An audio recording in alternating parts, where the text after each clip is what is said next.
भारत में ही हो गई ब्रह्मोस की बादशाहत खत्म। भारत ने उतारा नया आसमान का वो सिकंदर जो सोच से भी तेज निकला। डीआरडीओ के प्रोजेक्ट विष्णु ने दुनिया को फिर चौंकाया। भारत ने दागी नई हाइपरसोनिक मिसाइल, कांप उठा ड्रैगन। मात्र 8 मिनट में ईरान जैसे बड़े युद्ध को 1500 किलोमीटर दूर से पलट सकती है ये मिसाइल। दिल्ली से चीन पर सीधी नजर।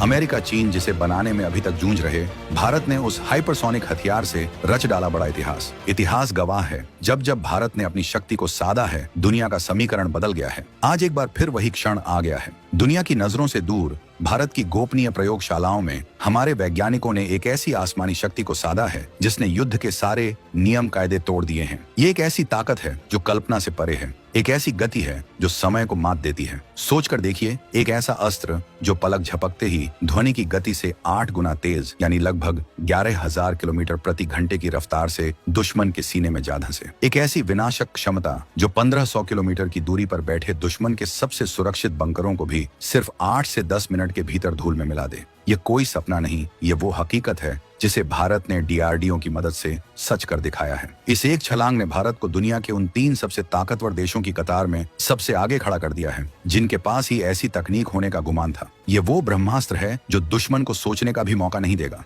ये भारत की आत्मनिर्भरता का वो परचम है जो आज दुनिया भर में लहरा रहा है और दुश्मनों के दिलों में खौफ पैदा कर रहा है। आखिर क्या है ये महा हथियार? कौन सी तकनीक इसे अजेय बनाती है? और कैसे यह भारत को एक ऐसी महाशक्ति बना रहा है जिससे टकराने का मतलब सिर्फ विनाश होगा? हम आपको बताएंगे इस महाशक्ति की पूरी गाथा, तो वीडियो के अंत तक हमारे साथ बने रहिएगा और कमेंट्स में अपना नजरिया जरूर साझा कीजिएगा। प्रोजेक्ट विष्णु का सुदर्शन चक्र ETLDHCM विनाश का नया नाम, तो चलिए उस रहस्य से पर्दा उठाते हैं जिसने दुनिया के सैन्य पंडितों को हैरत में डाल दिया है। इस महाअस्त्र का नाम है ETLDHCM यानी extended trajectory long duration hypersonic cruise missile. ये नाम सुनने में जितना तकनीकी लगता है, इसका उद्देश्य उतना ही साफ है, दुश्मन का संपूर्ण सफाया। इसे भारत के गौरव डीआरडीओ ने अपने अति गोपनीय प्रोजेक्ट विष्णु के तहत साकार किया है। यह नाम ही इसकी शक्ति का प्रमाण है। जिस तरह भगवान विष्णु का सुदर्शन चक्र लक्ष्य को भेद कर ही लौटता था, उसी तरह यह मिसाइल भी अजय और अचूक है। अब आपके मन में सवाल आएगा कि जब हमारे पास पहले से ही ब्रह्मोस जैसा दुनिया का सबसे घातक सुपरसोनिक हथियार था, तो फिर इस नए अस्त्र की जरूरत क्यों आन पड़ी? यहीं से असली कहानी शुरू होती है। अगर ब्रह्मोस एक तूफान था, तो ETLDHCM एक महाप्रलय है। ब्रह्मोस की रफ्तार ध्वनि से 3 गुना तेज है, जो उसे पकड़ना लगभग नामुमकिन बना देती है। लेकिन ETLDHCM गति के इस खेल को एक नए ही स्तर पर ले जाती है। इसकी रफ्तार है मैक 8 यानी आवाज से 8 गुना तेज, करीब 11,000 किलोमीटर प्रति घंटा। इस रफ्तार का अंदाजा इस बात से लगाइए कि भारत की जमीन से छूटने के बाद जब तक दुश्मन देश की राजधानी में खतरे का अलार्म बजेगा, तब तक यह मिसाइल अपना लक्ष्य तबाह कर चुकी होगी। यह दुश्मन को प्रतिक्रिया का समय ही नहीं देती। यह सोचने, समझने या जवाबी कार्रवाई के लिए कोई अवसर नहीं छोड़ती। और बात सिर्फ गति की नहीं है, इसकी रेंज यानी मारक क्षमता भारत को एक पूरी नई सामरिक ऊंचाई प्रदान करती है। ब्रह्मोस की मारक क्षमता जहां 450 से 500 किलोमीटर तक है, वहीं ETLDHCM 1500 किलोमीटर दूर बैठे दुश्मन के घर में घुसकर हमला करने का दम रखती है। ये वो दूरी है जो भारत को अपने पड़ोसियों के हर कोने पर बाज की तरह नजर रखने और किसी भी गुस्ताखी का ऐसा सबक सिखाने की ताकत देती है जिसे उनकी आने वाली नस्लें भी नहीं भूल पाएंगी। ये सिर्फ एक मिसाइल नहीं, ये नए भारत की बुलंद आवाज है, उसकी बढ़ती हुई ताकत का ऐलान है। अग्निपथ का महारथी कैसे काम करती है यह अजय तकनीक? अब सवाल यह है कि डीआरडीओ ने यह करिश्मा कर कैसे दिखाया? वो कौन सी तकनीक है जो इस मिसाइल को इतना जानलेवा और अजय बनाती है? इसका राज इसके इंजन में है, जिसे स्क्रैमजेट इंजन कहते हैं। यह पारंपरिक रॉकेट इंजनों से बिल्कुल अलग है। साधारण मिसाइलों को अपने ईंधन को जलाने के लिए जरूरी ऑक्सीजन भी एक टैंक में अपने साथ लेकर उड़ना पड़ता है। इस अतिरिक्त वजन की वजह से उनकी रफ्तार और दूरी दोनों सीमित हो जाती हैं। लेकिन स्क्रैमजेट इंजन एक अद्भुत आविष्कार है। ये उड़ते समय किसी शिकारी की तरह वायुमंडल से ही ऑक्सीजन को अपने अंदर खींचता है, उसे दबाता है, कंप्रेस, और फिर ईंधन के साथ मिलाकर अपनी शक्ति उत्पन्न करता है। सीधे शब्दों में कहें तो इसे ऑक्सीजन का बोझ लेकर नहीं चलना पड़ता, ये हवा में ही सांस लेता है और दौड़ता है। इसी अनोखी क्षमता की वजह से ये वजन में हल्का होता है और लंबे समय तक अपनी मैक 8 की अविश्वसनीय गति को बनाए रख सकता है। डीआरडीओ ने हाल ही में इस स्क्रैमजेट इंजन का जमीन पर 1000 सेकंड से भी ज्यादा देर तक लगातार सफल परीक्षण किया है, जो अपने आप में एक विश्व रिकॉर्ड है। यह साबित करता है कि भारत ने इस बेहद जटिल तकनीक पर पूरी तरह से विजय प्राप्त कर ली है। लेकिन असली चुनौती सिर्फ रफ्तार हासिल करना नहीं थी, बल्कि उस रफ्तार से पैदा होने वाली आग को झेलना था। जब कोई चीज 11,000 किलोमीटर प्रति घंटे की गति से हवा को चीरती है तो घर्षण फ्रिक्शन के कारण उसकी बाहरी सतह का तापमान 2000 डिग्री सेल्सियस तक पहुंच जाता है।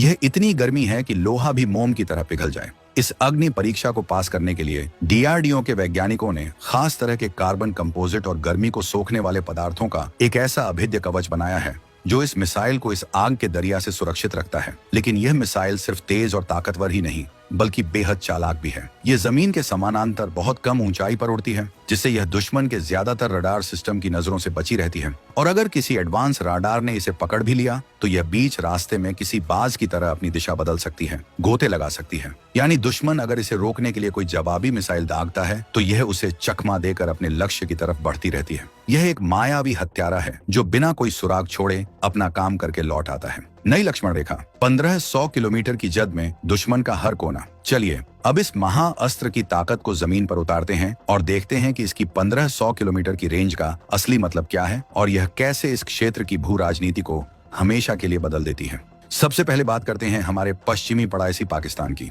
पाकिस्तान की रणनीतिक और आर्थिक ताकत उसके कुछ गिने चुने शहरों में ही सिमटी हुई है। अगर भारत अपनी पश्चिमी सीमा से इस मिसाइल को दागता है तो पाकिस्तान का लगभग हर बड़ा शहर इसकी सीधी पहुंच में आ जाता है।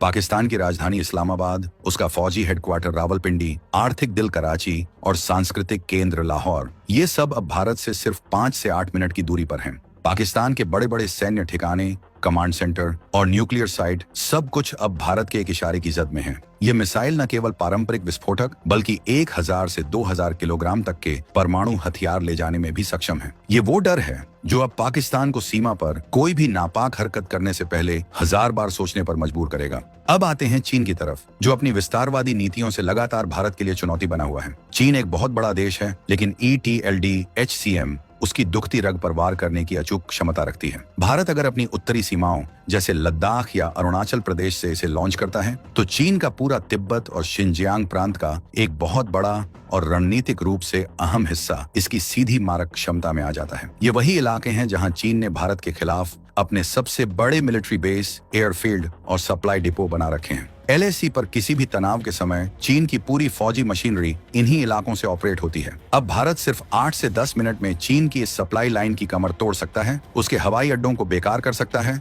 और उसकी पूरी सैन्य योजना को मटियामेट कर सकता है। चीन को अपने S-400 और HQ-918 जैसे एयर डिफेंस सिस्टम पर बहुत घमंड है, लेकिन एक हाइपरसोनिक मिसाइल के सामने यह घमंड रेत के महल की तरह ढह जाता है, क्योंकि जब तक S-400 इस मिसाइल को ट्रैक करके उस पर निशाना साधने की कोशिश करेगा तब तक यह मिसाइल अपना लक्ष्य भेद कर इतिहास लिख चुकी होगी। यह भारत को चीन के खिलाफ एक ऐसी निवारक शक्ति देता है जो आज से पहले सोची भी नहीं जा सकती थी। विश्व मंच पर भारत का नया अवतार, आत्मनिर्भरता की गर्जना। ETLD-HCM का सफल परीक्षण सिर्फ एक मिसाइल की कामयाबी नहीं है, यह विश्व मंच पर भारत के एक नए, शक्तिशाली और आत्मनिर्भर अवतार का ऐलान है। आज तक हाइपरसोनिक क्रूज मिसाइल बनाने की यह अत्याधुनिक तकनीक केवल अमेरिका, रूस और चीन के पास थी। ये वो एलीट क्लब था जो दुनिया की सैन्य टेक्नोलॉजी की दिशा तय करता था। प्रोजेक्ट विष्णु के जरिए भारत ने न केवल इस क्लब में एंट्री मारी है बल्कि एक ऐसे समय में मारी है जब अमेरिका खुद अपने हाइपरसोनिक प्रोग्राम को पूरी तरह से सफल बनाने के लिए संघर्ष कर रहा है। यह आत्मनिर्भर भारत की वो दहाड़ है जो दुनिया को बता रही है कि भारत अब टेक्नोलॉजी का खरीदार नहीं बल्कि निर्माता बन चुका है। इस मिसाइल की एक और घातक खूबी है इसकी मल्टी प्लेटफॉर्म लॉन्चिंग क्षमता। इसे जमीन से तो लॉन्च किया ही जा सकता है, साथ ही इसे INS विशाखापत्तनम जैसे हमारे विध्वंसक जंगी जहाजों से और Su-30 MKI जैसे लड़ाकू विमानों से भी दागा जा सकता है। कल्पना कीजिए, जब एक Su-30 MKI इस मिसाइल को लेकर हिंद महासागर के ऊपर गर्जना करेगा तो पूरा इंडो पैसिफिक क्षेत्र भारत की सीधी निगरानी में होगा। यह भारत के परमाणु त्रिशूल, न्यूक्लियर ट्राइड यानी जमीन, हवा और पानी से परमाणु हमला करने की क्षमता को एक चौथा और सबसे घातक आयाम देता है। यह भारत की विश्वसनीय न्यूनतम प्रतिरोधक क्षमता की नीति को एक आक्रामक धार देता है, जिसका सीधा मतलब है हम पहले हमला नहीं करेंगे, लेकिन अगर हम पर हमला हुआ तो जवाब ऐसा देंगे कि दुश्मन की रूह कांप जाएगी। DRDO अब यही नहीं रुक रहा। हमारे वैज्ञानिक अब इससे भी एक कदम आगे की तकनीक यानी हाइपरसोनिक ग्लाइड व्हीकल्स पर काम कर रहे हैं। ये वो हथियार होंगे जिन्हें पहले एक रॉकेट के जरिए अंतरिक्ष के किनारे तक ले जाया जाएगा और फिर वे वहां से ध्वनि की गति से 15 से 20 गुना ज्यादा रफ्तार से अपने लक्ष्य की ओर ग्लाइड करेंगे। इनकी रेंज 5000 से 10,000 किलोमीटर तक हो सकती है, जो इन्हें एक अंतर महाद्वीपीय हथियार का दर्जा देगी। यह वो भविष्य है जिसकी नींव प्रोजेक्ट विष्णु ने आज रख दी है। इसने भारत के लिए रक्षा प्रौद्योगिकी के वे दरवाजे खोल दिए हैं जो उसे कोई भी युद्ध शुरू होने से पहले ही दुश्मन पर मनोवैज्ञानिक जीत दिला देंगे। अब हम यह सवाल आपके हवाले करते हैं। भारत की इस नई हाइपरसोनिक शक्ति के उदय के बाद क्या आपको लगता है कि अब कोई भी देश भारत की तरफ टेढ़ी नजर से देखने की हिम्मत करेगा? आपकी राय क्या है? नीचे कमेंट्स में जरूर बताइए।